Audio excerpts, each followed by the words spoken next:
Neo skin ఇక్కడ అన్ని రకాల స్కిన్, హెయిర్ మరియు లేజర్ ట్రీట్మెంట్ లభిస్తాయి. మీ అపాయింట్మెంట్ కోసం వెంటనే కాల్ చేయండి.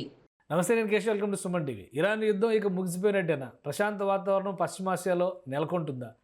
ట్రంప్ చేసినటువంటి ప్రకటన వెనుక సారాంశం ఏంటి? ఒకసారి విశ్లేషించే ప్రయత్నం చేద్దాం. మనతో పాటు అనలిస్ట్ జీవీఆర్ శాస్త్రి గారు ఉన్నారు. శాస్త్రి గారు నమస్తే.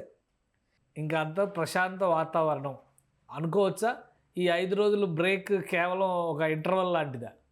అంటే యుద్ధం ముగిసిపోయింది అంటే సీజ్ ఫైర్ అనౌన్స్ చేయాలి. 2 దేశాలు కలిసి చేయాలి. 2 దేశాల అధ్యక్షులు గాని 2 దేశాల అధ్యక్షుల మధ్య ఆ సీజ్ ఫైర్ అగ్రిమెంట్ జరగాలి. అటువంటిది ఏం జరగలేదు. ఒక పక్షాన వీళ్ళే స్టార్ట్ చేశారు. వీళ్ళే 5 రోజులు మేము ఆపుతున్నాం, 5 రోజులు ఆపుతున్నాం అన్నాడు. మరి దేనికి ఆపుతున్నాడు అనేది ఎందుకంటే మార్నింగ్ కామర్స్ సెక్రటరీ టీవీ ఛానల్లో చూశాను పర్టికులర్ గా. ఆర్ యూ డిఎస్కలేటింగ్ అంటే sometimes we deescalate to escalate అని చాలా స్పష్టంగా అతను ఆ మాట అంటాం.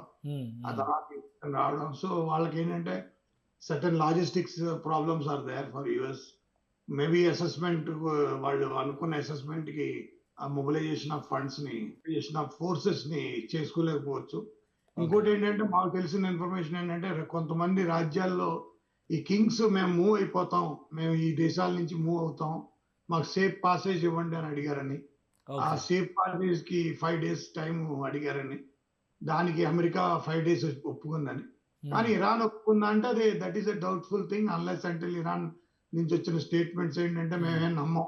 అంటే ఒకటి ఆ ప్రకటనలో కూడా డొనాల్డ్ ట్రంప్ గారు చేసిన ప్రకటనలో కూడా ఇరాన్ నుంచి చాలా సానుకూల వాతావరణంలో చర్చ జరిగింది, అంత పాజిటివ్గా ఉంది అని చెప్పారు. ఇరాన్ ఏం చెప్పలేదు ఇంకా, బట్ ఆయన చెప్పారు. ఆయన ఈ మధ్యాహ్నం ఇప్పుడు పడుకోవడం అలవాటు బాబు, ఏజ్ పెద్దది కదా, అందులో ఏమైనా కలగన్నాడేమో. అందులో కలగనే అంటే ఇండియా పాకిస్తాన్ సీజ్ ఫైర్ అప్పుడు కూడా ఇట్లానే అన్నారు, కానీ తర్వాత సీజ్ ఫైర్ జరిగింది. ముందు ట్రంపే అనౌన్స్ చేశారు. ఆ లెక్కను చూస్తే అంటే ఆ లెక్కన చేసి ఉండొచ్చు. ఎందుకంటే సీజ్ ఫైర్ అవుతుంది అంటే మరి అతను పాసిబిలిటీ ఏంటంటే రష్యన్ ప్రెసిడెంట్ తో చాలాసేపు ఆయన 3 hours డిస్కస్ చేశాడు. ఓకే.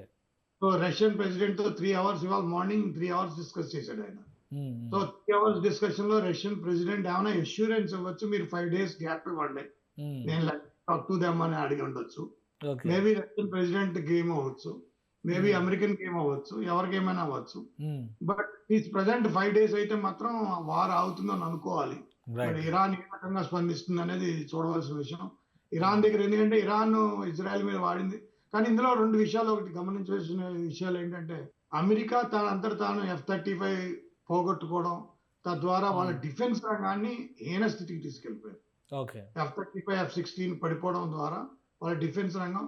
రెండోది ఏంటంటే ఇరాన్ ఒక హీరోగా ఉద్భవించింది మొత్తం గల్ఫ్ రీజన్ లో. తక్కువ రకం ఈ 5 లక్షల డ్రోన్లు 10 లక్షల డ్రోన్లతో కూడా ఇంత పెద్ద కంట్రీని ఎదుర్కోవచ్చు అని చెప్పి వాళ్ళు చూపించారు. సో ఐ థింక్ డిఫెన్స్ రాబోయే ఈ డిఫెన్స్ లో చాలా మార్పులు వస్తాయని. ప్లస్ ఇంకేంటంటే ఇంకా ఈ వాయిస్ అయినా అంటే ఇంకా ప్లేన్స్ వాడటం అనేది ఉండదు, అంతా మిసైల్ డ్రోన్స్ మీద నడుస్తుంది. ఇంకా మనుషులు ఎక్కువ వాడటం అనేది జరగదు, పైలట్స్ ఉంటారు, ఇదంతా జరుగుతుందని అనుకుని మొత్తం అంతా డ్రోన్స్ మీద, మిసైల్స్ మీద, వెరీ వెల్ అడ్వాన్స్డ్ మిసైల్స్ మీద ఇది వెళ్తాయన్న ఒక మనం దాని నుంచి నేర్చుకోవాల్సిన అంశం అయితే ఉంది. సార్, ఇప్పటివరకు 24 రోజులు దగ్గర 24 రోజులు ఈ పోరాటం కొనసాగింది. రేపటి నుంచి ఒక 5 రోజులు లెక్కేసుకొని చూసినా కానీ కేవలం విద్యుత్ ప్లాంట్ల పైన అటాక్స్ జరగవు అనేది మాత్రం మినహాయింపులా కనిపిస్తుంది. అసలు ఈ 24 రోజుల యుద్ధంలో ట్రంప్ నమ్మినా నమ్మకపోయినా నేను ఇరాన్ వాళ్ళు నమ్మనండి. ఎందుకంటే వాళ్ళు చాలా ష్రూడ్ పీపుల్, వాళ్ళు చాలా క్లారిటీతో ఉంటారు. వాళ్ళని నేను చాలా దగ్గరగా చూశాను. అక్కడ యూనివర్సిటీకి నుంచి వెళ్ళాను కూడా, 2-3 యూనివర్సిటీలు చూశాను. సో నాకేంటంటే వాళ్ళకి అనిపించేది, నాకేంటంటే చాలా బ్లంట్ గా ఉంటారు, క్లారిటీగా ఉంటారు, ష్రూడ్ గా ఉంటారు. సో మీకు ఐతుల్లా ఖమోనీ అయినా సరే, వాళ్ళ మొదటి గురువు అయినా సరే, వాళ్ళందరూ కూడా చాలా క్లారిటీగా ఉంటారు. వాళ్ళు ఎక్కడ భయపడి ఇచ్చేసేది ఇంకా ఉండదు. సంథింగ్ అంటే ఎక్కడ ఫిషీగా ఉంది ఇది ఒక క్లారిటీ అనేది ఏదో ఇరాన్ అయితే ఇవ్వలేదు. ఇరాన్ ఇప్పుడు వచ్చిన స్టేట్స్మెంట్స్ బట్టి మేము బిలీవ్ చేయం, ఎవరితో మాట్లాడారో మాకు తెలియదు, ఇవన్నీ అని వాళ్ళు చెప్తున్నారు. So there is a communication gap. So ఇద్దరు మధ్య జరిగి ఇద్దరు రాయబారులు కానీ, ఇద్దరు దేశాల రాయబారులు కానీ, అక్కడ అమెరికాలో ఉన్న ఇరాన్ రాయబార్, కనీసం అమెరికాలో ఉన్న ఇరాన్ రాయబారైనా ట్రంప్ చెప్పిన మాటల్ని సమర్థిస్తూ ఏదైనా మాట అన్నా ఇలాంటివి ఏదైనా జరుగుంటే మనం వి వుడ్ హావ్. కానీ ఇందులో ఒక్క పాజిటివిటీ ఏంటంటే I'm looking at the positivity Russian ప్రెసిడెంట్‌తో డీటెయిల్ డిస్కస్ చేయడం అనేది. ఇరాన్ కంప్లీట్‌గా రష్యా ఇదిలో ఉంటుంది కాబట్టి, వాళ్ళ యొక్క డైరెక్షన్‌లో ఉంటుంది. వాళ్ళ యొక్క గైడెన్స్‌లో ఉంటుంది కాబట్టి, డెఫినిట్‌గా రష్యాతో మాట్లాడాడు అంటే ఆయన అంటే పుతిన్ గేమ్ ఆడుంటాడు. 3 ట్రయాంగిల్ గేమ్ పుతిన్‌ది.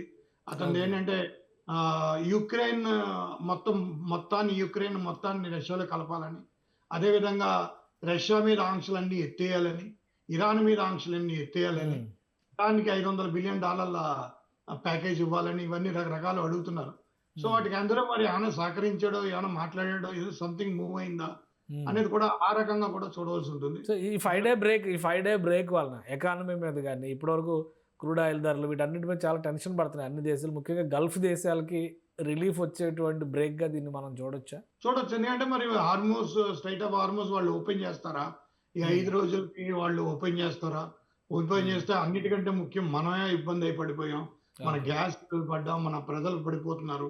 మన ప్రజలు చాలా ఇబ్బంది విపరీతంగా ఉంది. రెస్టారెంట్ మూతపడిపోతున్నాయి. చాలా మంది సాధారణ ప్రజానీకం కష్టపడుతున్నారు కాబట్టి ఇది ఒక మంచి సందేశం, మంచిదే అనుకోవాలి. కానీ ఇది ఎంతవరకు కరెక్ట్, ఎంతవరకు ఇది నిలబడుతుంది, నిలబడాలనే కోరుకుంటాను. ఈ మాట కరెక్ట్ అవ్వాలి, ఈ మాట నిజం అవ్వాలని మాత్రం నేను మనస్ఫూర్తిగా కోరుకుంటాను. గల్ఫ్ దేశాలకు ఎలాంటి రిలీఫ్ దొరకవచ్చు? ఎందుకంటే ఇరాన్ ఇంతవరకు ఎలాంటి అఫీషియల్ అనౌన్స్మెంట్ చేయలేదు. ఇది కేవలం అమెరికా ప్రకటన మాత్రమే. గల్ఫ్ దేశాలపైన అటాక్స్ కొనసాగే అవకాశం ఉంటుందా? బాలేదు. నేను అనుకోవడం మరి ఇరాన్ ఇవాళ మరి వాళ్ళు ఏమైనా డిస్కస్ చేసి రష్యన్ ప్రెసిడెంట్ యాక్సెప్ట్ చేసాడంటే మాత్రం డెఫినెట్ గా వాళ్ళు అటాక్ చేయరు. ఇంకా రష్యన్ ప్రెసిడెంట్ యాక్సెప్ట్ చేయలేదు. ఎందుకంటే నేను పర్టికులర్ గా రష్యన్ ప్రెసిడెంట్ ఏంటంటే ఆయన ప్రెస్ కాన్ఫరెన్స్ లో ఈ మాట చెప్పాడు. నేను 3 గంటల పాటు డిస్కస్ చేశాను. నేను రష్యన్ ప్రెసిడెంట్ తో 3 గంటల పాటు డిస్కస్ చేశాను అన్నాడు. అంటే అప్పుడు ఒక అమ్మాయి అడిగింది, మీరు 3 గంటల పాటు యుక్రెయిన్ గురించి డిస్కస్ చేశారా అని అడిగింది. ఆయన అన్నాడు, లేదు నేను యుక్రెయిన్ తో పాటు ఇరాన్ కూడా డిస్కస్ చేశాను, మాది చాలా ఫ్రూట్ఫుల్ గా అయింది అన్నాడు. అంటే కొంత ఇండికేషన్ ఇచ్చాడు, ఫ్రూట్ఫుల్ గా అయింది అన్నాడు. అంటే ఏంటి, రష్యన్ ప్రెసిడెంట్ మధ్యవర్తిత్వం వహిస్తున్నాడని మాత్రం మనం ఊహించచ్చు. అది ఒక పాజిటివ్నెస్ అయితే ఉంది. రైట్. థ్యాంక్ యూ సార్ విశ్లేషణ అందించినందుకు.